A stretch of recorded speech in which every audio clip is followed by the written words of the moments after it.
Hoy, te. Stoy. Uy, bakit? Kahapon saan kayo galing? Ano saan galing? Nandito lang ako sa bahay.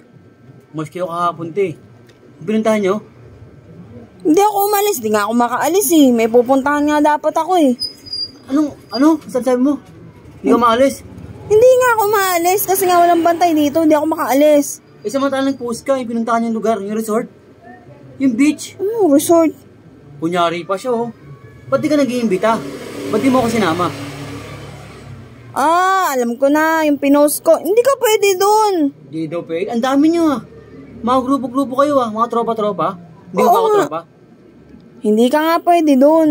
Hindi daw wala. Team building yun. Bawal ka dun. Ang team building, may batang kasama, team building. Nakapagtrabaho na ba yun? Eh syempre, wala mag-aalaga kaya sinama ng mama niya eh. Alam mo, ganung lugar yung mga gusto puntahan. Yung may mga buko, tapos yung buhangan kulay puti. Diba? Tapos nakapaikot kayo. Oh. Nakapaikot. Oo nga. Nag-ano pa kayo? Nag-born free. Diba? Bonfire. Oh, basta ganun na rin yun. Kasi ganun gusto puntahan, nakaka-relax yun. Ba't mo ako iniinggit? Eh di magpunta ka. Pupunta ako na mag-isa, wala akong kasama. Ang sa akin lang, dapat niyaya mo ako. Dapat, kasi na lang sabihan mo ako sa tindahan na ano, na pag dumaan ako, iyayin mo ako. Sasamahan naman kita eh. Hindi ka nga pwede doon. Hindi ka pwede doon. Hindi ka naman nila kilala eh. Ate, napakalinaw te. Nakita ko sa post mo. Yung picture, ang dami nyo te. Ang dami nyo. Nag-banding kayo doon, tapos nag-boodle fight pa kayo doon. Tapos di ba, nag-born free pa, ganun. Tapos, bonfire nga. Basta ganun na rin yun. Ate, huwag mong gagawin din, te. Dapat yung mga ganun bagay niyaya mo ko, te. Kasi parang tropa mo naman ako, te. Nakakasama ka ng loob, te. Dapat di ka ganun.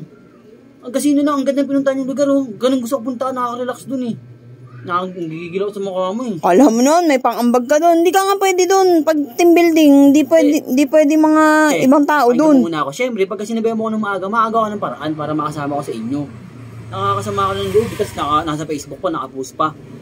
O diba? Kahit naman yung tao nakasasama ang loob eh. Di mo ako sinabihin kasi grabe ka, nakaka-bad trip ka. Paka-ingitero mo naman kasi. Naiingit ka sa ganun. Hindi ako naiingit eh. Hindi ako naiingit. Wala akong ingit na nararamdaman. Ang sa akin lang, sinabihan mo man lang ako. Para ma-relax naman ako.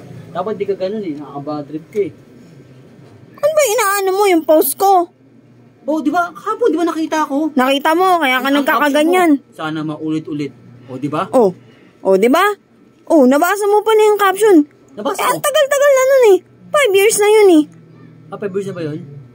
Ay, tanga talaga to. Kaya nga sana maulit-ulit eh. 5 years na yun, kaya di ka pwede dun. Di ka kilala ng mga yun. Ano ka ba? Matagal na pala yun. Gagalit-galit ka dyan eh. Ba't kahapon mo na-post yung picture? Sinerd ko lang, di mo nakita, memories yun. Memories?